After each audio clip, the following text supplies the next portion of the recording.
O governador de São Paulo, Tarcísio de Freitas, confirmou que subiu para 14 o número de mortos na Operação Escudo da Polícia Militar no Guarujá. O Tarcísio afirmou que eventuais excessos por parte das forças de segurança serão investigados. A gente vai ouvir um trecho do que disse o governador.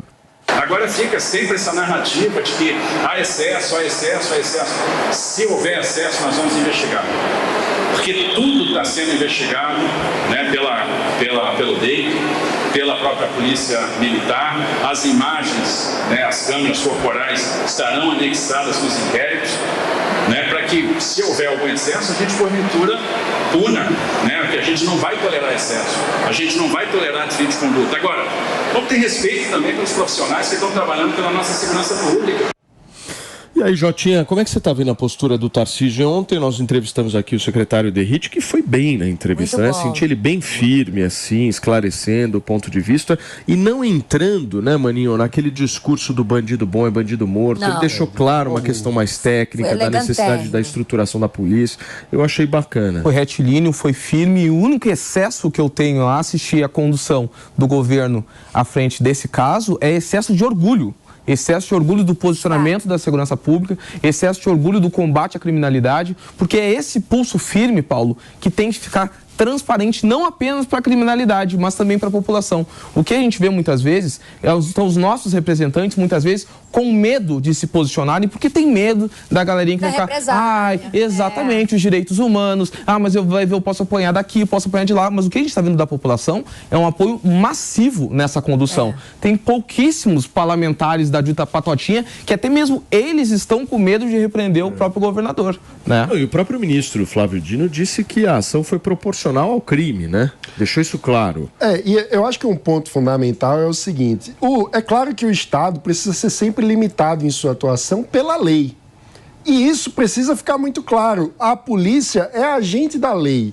Então não adianta ficar com qualquer tipo de especulação, até porque nós temos as câmeras de segurança que estão junto dos policiais. Então, no lugar de fazer qualquer especulação que trate o policial como suspeito a priori, a gente precisa confiar nas forças de segurança e fazer a devida apuração, o devido controle de qualidade da atuação. Se foi tudo feito de forma adequada dentro da lei, aplausos para a polícia. Se houver qualquer tipo de abuso, em nome dos bons policiais, quem abusou tem que ter a devida responsabilidade, como está dizendo o próprio governador, como disse aqui o próprio secretário de Segurança, porque proteger o bom policial é também valorizar aquele que segue a lei, que faz o bom trabalho, o que significa diferenciá-lo do mau policial que não segue a lei e que vai tentando fazer justiça com as próprias mãos. É preciso seguir a lei, e esse é o exemplo que o governador... Deixa eu receber quem nos acompanha pelo rádio. Para você que chegou agora, são 10h29. A gente está comentando um pouco da operação do governo do estado de São Paulo lá no litoral,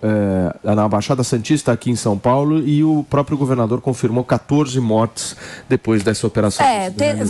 Tendo em vista que dessas 14 mortes é só puxar a capivara de quem morreu, não tinha nenhum santo ali, não tinha nenhuma mandúcia ali, entendeu? Então, assim... só capivara boa. Só capivara boa, não tinha nenhum trabalhador, então tá tudo bem, Tarcísio, vamos nessa linha, pau vai torar e aí a gente vai botar ordem aqui nesse barraco. Meu sonho é que o Tarcísio vá pro Rio de Janeiro, ficar pelo menos um ano lá. Não vai. Troca com o Cláudio Castro um pouquinho, Tarcísio. E eu acho que um ponto que o Derrite falou ontem é muito importante, que a polícia, por princípio, não quer o conflito. A polícia quer o cumprimento da lei. Quem deseja o conflito é o bandido. E se o bandido vai para o conflito, a polícia, obviamente, precisa reagir. Então, essa é a atuação diante da lei. Se não há nenhum indício de que a lei foi descumprida, não tem porquê criar qualquer tipo de especulação para criar desconfiança no trabalho da polícia. Agora, eu acho que os caras enxugam gelo de alguma forma, porque esses também. 14 que morreram, obviamente, têm uma ficha criminal que não deve ser das melhores possíveis, mas muitos que foram presos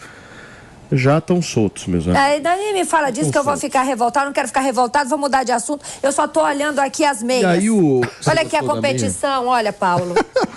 A meia é boa. Olha a competição das meias. Pronto, aliviei, bora, pode voltar a falar.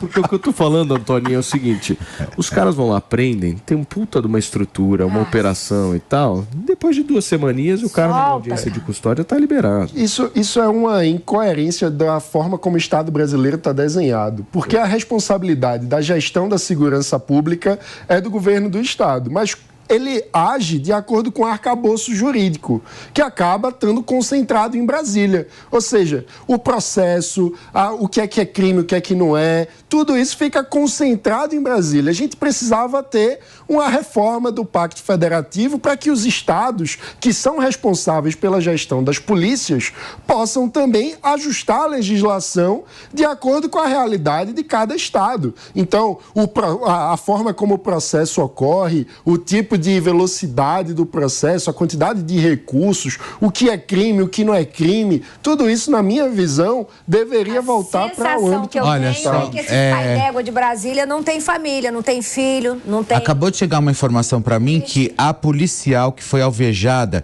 com tiros de fuzil ontem na operação está bem, Graças a Deus, eu tava quase morrendo aqui. Ela não perdeu a vida. Muito bem. Gente, olha só, vamos